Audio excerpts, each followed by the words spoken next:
শুক্রবার আরজিকরে লিফটে আটকে যুবকের থেতলে মৃত্যু প্রমাণ করলো আরজিকর আছে আরজিকরেই।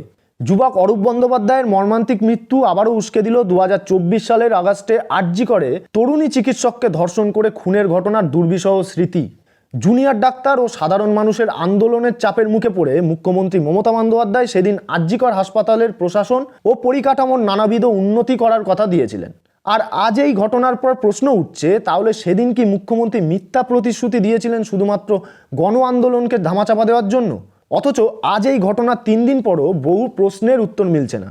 যেমন প্রথম প্রশ্ন হচ্ছে, এখনো জানা গেল না ঠিক কাদের গাফিলতিতে হাসপাতালের লিফটটি কার্যত এমন মৃত্যুফাদ হয়ে উঠেছিল। দুর্ঘটনার সময় লিফটে কোনো চালক বা অপারেটর ছিলেন না কেন? তাহলে বরাবরই কি এমনভাবেই চলতো?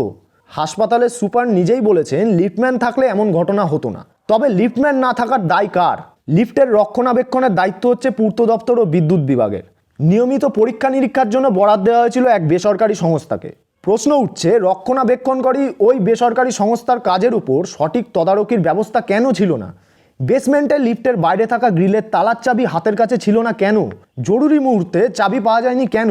হাতের কাছে থাকলে তো ওই যুবককে এমনভাবে বেঘরে প্রাণ দিতে হতো না। এখন যে প্রশ্নটি মৃতের বাবা ও পরিজনেরা বড় করে তুলছেন তা হলো, ঘটনাস্থলে উপস্থিত পুলিশ, সিআইএসএফ ও নিরাপত্তারক্ষীরা কেন তালা ভাঙার উদ্যোগ নেননি? শুধু তাই নয়, ঘটনার সময় তালা ভাঙা আমাদের কাজ নয় বলে তারা তাদের দায়িত্ব এড়িয়ে যায়। প্রত্যক্ষদর্শীদের কেউ কেউ অভিযোগ করেন নিরাপত্তারক্ষীরা হেডফোনে গান শুনছিলেন। অভিযোগ উঠেছে মৃতের বন্ধুরা তাকে উদ্ধারের জন্য বেসমেন্টে যাওয়ার চেষ্টা করলে তাদেরকে বাধা দেওয়া হয়। তাহলে প্রশ্ন উঠছে, হাসপাতাল চত্বরে নিরাপত্তারক্ষীদের আসলে ভূমিকাই বা কী? সরকারি খরচে কেন সেখানে তাদেরকে নিযুক্ত করা হয়েছে? ময়নাতদন্তের প্রাথমিক রিপোর্ট বলছে অরূপের মৃত্যুর কারণ পলিট্রমা বা একাধিক আঘাত। ফরেনসিক বিশেষজ্ঞদের মতে পথ দুর্ঘটনা বা উঁচু থেকে পড়ে যাওয়ার ফলে পলিট্রমা হয়। এখানে লিফটের ভিতরে কিভাবে এমন পরিস্থিতি তৈরি হলো? এবং প্রথমে মৃত্যুটিকে হার্ট অ্যাটাক বলে চালানোর চেষ্টাই বা কেন করা হয়েছিল?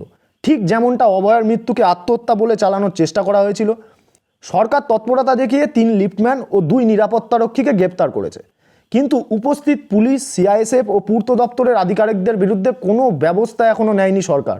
তাহলে এখন প্রশ্ন হচ্ছে, প্রকৃত দোষী শাস্তি পাবে তো, না এই 5 জন নিচু স্তরের কর্মীদেরকেই বলির পাঠা করা হবে? লিফটে আটকে যুবকের এই মর্মান্তিক মৃত্যু আরজিকর হাসপাতালের প্রশাসনিক ও পরিকাঠামো অব্যবস্থার যে ছবি আবারও সামনে আনলো, তার দায় কি স্বাস্থ্যমন্ত্রী তথা আমাদের মুখ্যমন্ত্রী এড়াতে পারেন? এই নিয়ে আপনি কি মনে করছেন?